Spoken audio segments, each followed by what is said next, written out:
Belakangan ini, Presiden Joko Widodo, Jokowi, tengah menjadi perhatian.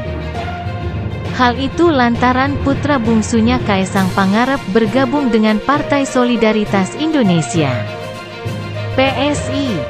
Pilihan politik Kaesang berbeda dari Jokowi dan sang kakak, Gibran Rakabuming Raka, yang merupakan kader PDI Perjuangan (PDIP). Sementara anggaran dasar dan anggaran rumah tangga (ADART) PDIP mengatur bahwa satu keluarga harus berada dalam satu partai. Terkait hal tersebut, politikus PDIP Deddy Yefri Sitorus menyampaikan partainya saat ini fokus memenangkan bakal calon presiden, capres dari PDIP, Ganjar Pranowo, dibanding mengurus masalah Kaesang. Dia menilai PDIP tak mungkin memanggil Presiden Jokowi terkait masalah Kaesang. Kalau Kaesang mengambil partai lain, masa kita panggil Pak Jokowi karena gagal meyakinkan anaknya? Beliau kan presiden, kan begitu? Jadi ya itu menurut saya, silakan saja nanti bagaimana pimpinan partai melihat. Tutur Deddy dalam sebuah diskusi di kawasan Jakarta Selatan, Sabtu tanggal 23 September tahun 2023. Senada, Sekjen PDIP Hasto Kristianto pun menanggapi santai masuknya putra bungsu Jokowi yang bernama Kaesang Pangarep ke PSI, bahkan kini menajdi Ketua Umum PSI. Hasto juga membantah kabar bahwa masuknya Kaesang bukti kerenggangan hubungan Ketum PDIP Megawati Soekarnoputri dengan Presiden Jokowi. Namun jika menilik ke belakang, pada 2020 silam, kala itu PDIP memecat Bupati Semarang Munjirin dan anaknya, Biena Muwata Hatta, yang menjabat sebagai anggota DPRD Kabupaten Semarang dari keanggotaan. Keduanya dipecat Kamis tanggal 1 Oktober tahun 2020. Pemecatan tersebut dilakukan karena istri Munjirin, yaitu Bintang Narsasi, mencalonkan diri pada pemilihan kepala daerah atau Pilkada Semarang 2020. Pemecatan keduanya berdasar keputusan DPP PDIP yang tertuang dalam SK No. 53 KPTS DPPIX 2020 atas nama Biena Munawa Hatta dan SK nomor 54 KPTS DPPIX 2020 atas nama Munjirin tertanggal tanggal 28 September tahun 2020 yang ditandangani Ketua Umum Megawati Soekarnoputri dan Sekjen PDIP.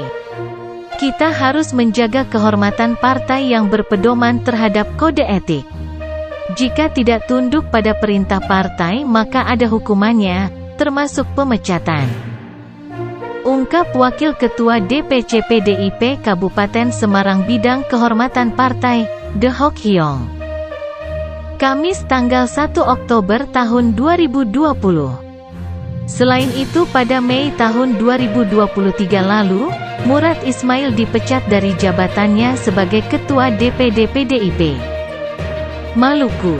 Hal itu imbas sikap emosional yang ditunjukkannya saat Ketua DPP PDIP Jarod Syaiful Hidayat melakukan konfirmasi terkait kabar istrinya yang menjadi anggota PAN, Partai Demokrasi Indonesia Perjuangan, PDIP, resmi memecat Bupati Semarang, Munjirin dan anaknya, Biena Muwata Hatta, yang menjabat sebagai anggota DPRD Kabupaten Semarang dari keanggotaan PDIP. Keduanya dipecat Kamis tanggal 1 Oktober tahun 2020. Pemecatan itu dilakukan karena istri Munjirin, yaitu Bintang Narsasi, mencalonkan diri pada pemilihan kepala daerah Pilkada Semarang 2020. Pemecatan keduanya berdasar keputusan DPP PDIP yang tertuang dalam SK No.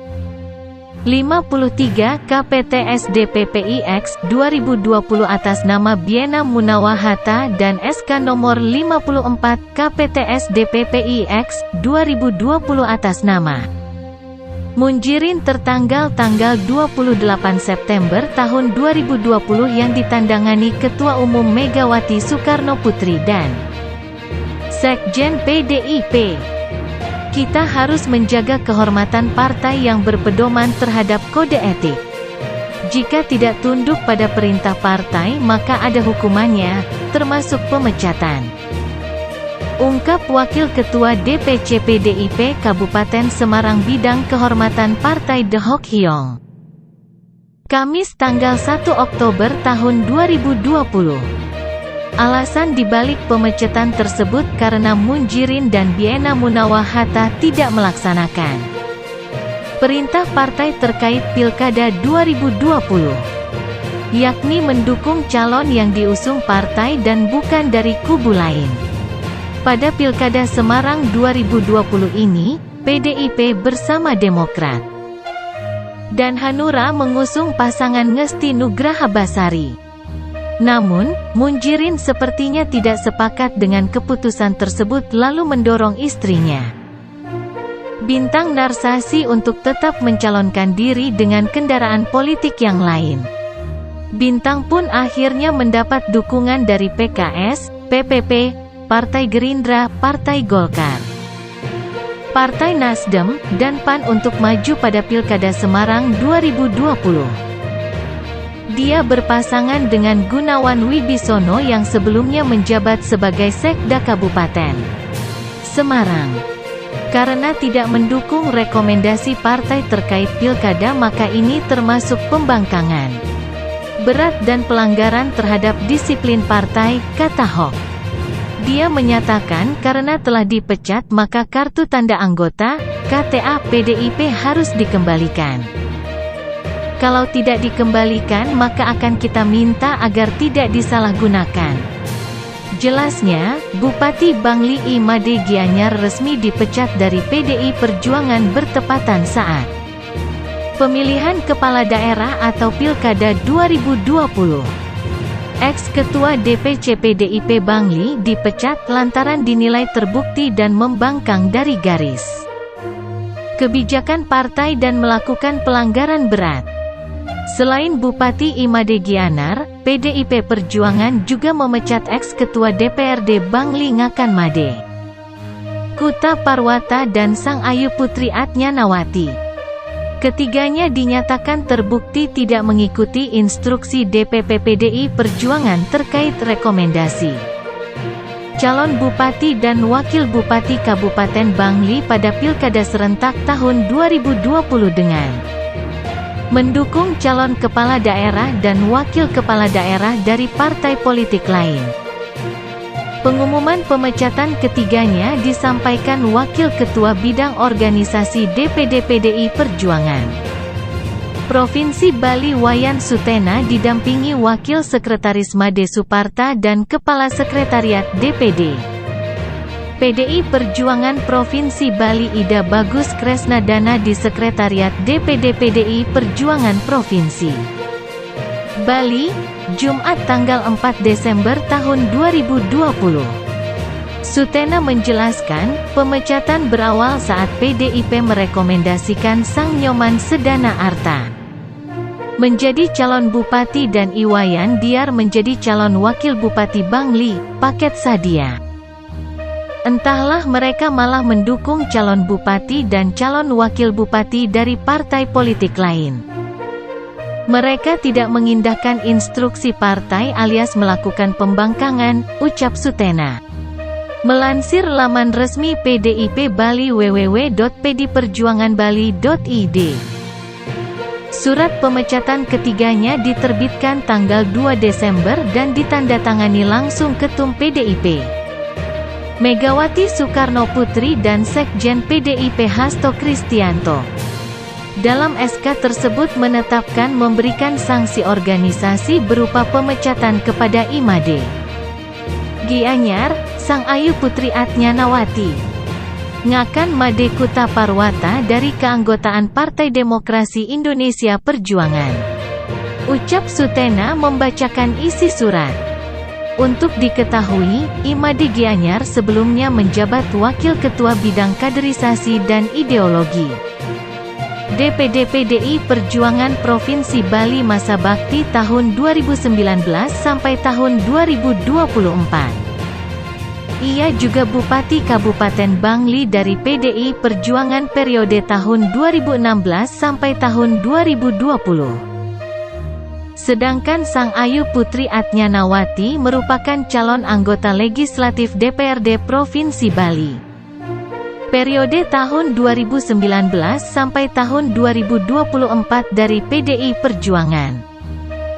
Sementara Ngakan Made Kuta Parwata adalah Ketua DPC PDI Perjuangan Kabupaten Bangli masa bakti tahun 2010 sampai tahun 2015. Ketua DPRD Kabupaten Bangli periode tahun 2014 sampai tahun 2019.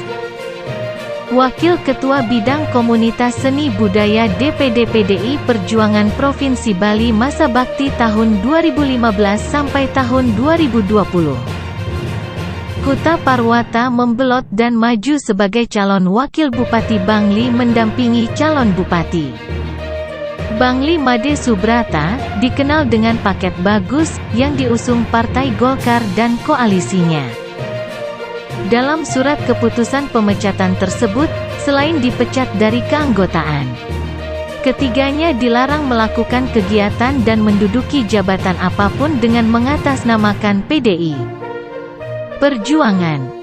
Selain itu DPP PDI Perjuangan akan mempertanggungjawabkan surat keputusan itu dalam Kongres Partai. Murad Ismail dipecat dari jabatannya sebagai Ketua DPD PDI Perjuangan Maluku.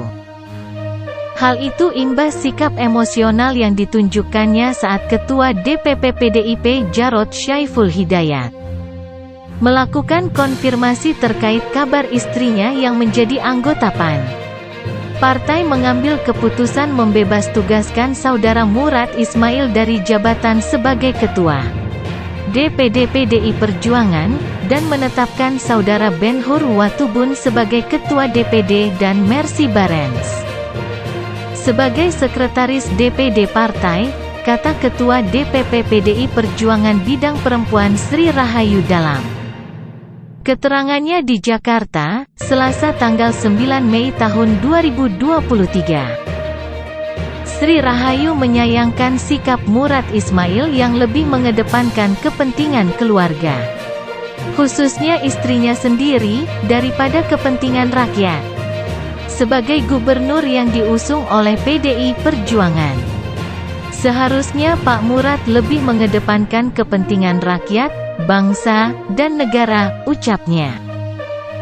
PDI Perjuangan, kata Sri Rahayu, punya aturan yang menyebut suami istri tidak boleh berbeda partai.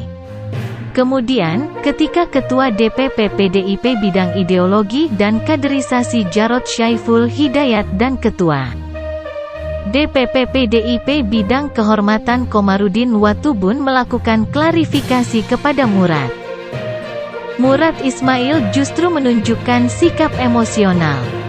Atas sikap Murad Ismail yang emosional tersebut, maka ketika DPP Partai memberikan laporan kepada Ketua Umum PDIP Ibu Megawati Soekarnoputri, arahan beliau sangat tegas bahwa seluruh kader partai wajib menjaga disiplin partai dan juga mematuhi peraturan partai, kata Sri Rahayu.